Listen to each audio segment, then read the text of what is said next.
While the 20th anniversary of 9/11 came and went this weekend, the impacts felt in the immediate aftermath of the tragic event, they're still being experienced for one group of people. NBC4's Matthew Herchick has the story on how the falling of the towers led to a rise in discrimination. 9/11 was a horrific day, not just for Americans, but for so many across the world. The events drastically altered the attitude towards Muslim Americans. In the days after the anniversary, Muslims say the stereotypes are just as prevalent today as they were when they were adopted days after 20 years ago.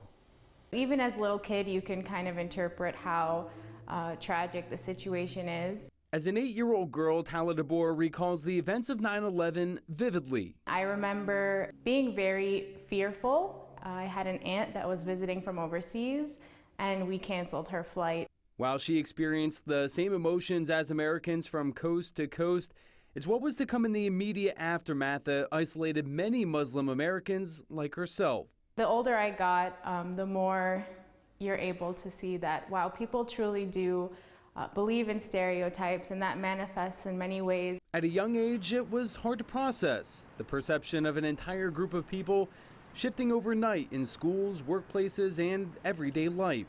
No matter how hard you try, no matter how much you're integrated into the community, they will still view you as the other. From 2016 to 2020, 60% of Muslims reported feelings of discrimination.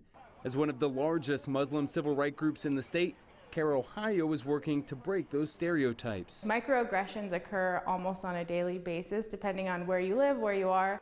And for leaders in their community, it all starts with people in power, particularly those teaching young children.